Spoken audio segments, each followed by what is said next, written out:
Hormuz జలసంధిపై పట్టు కోసం America Iran మధ్య పోరాటంతో క్రూడ్ ఆయిల్ కు రెక్కలొచ్చాయి. క్రూడ్ ఆయిల్ ధర 4% పెరిగింది.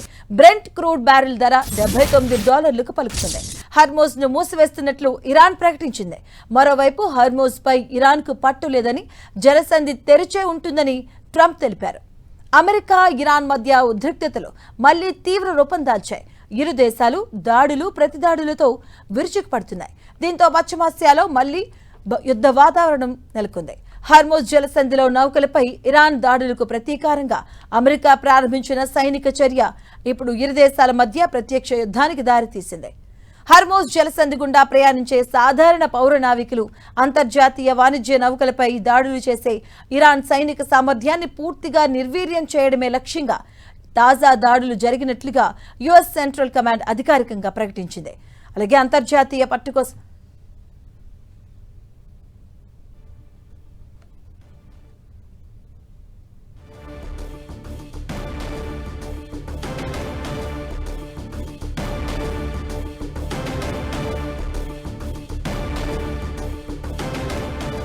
అంతర్జాతీయ జలాల్లో బాధ్యతారహిత్యంగా వ్యవహరిస్తున్న ఇరాన్ దళాలను జవాబుదారీలుగా మార్చేందుకు అమెరికా అధ్యక్షుడు స్వయంగా ఈ దాడులకు రాతపూర్వక ఆదేశాలు జారీ చేశారు.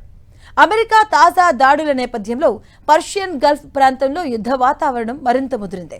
ఇరాన్ సైతం ఎదురు దాడులు మొదలుపెట్టడంతో గల్ఫ్ రీజియన్లోని అమెరికా నౌకాదళం, ఎయిర్ బేస్లు, అంతర్జాతీయ సంకీర్ణ దళాలు హై అలర్ట్లో ఉన్నాయి.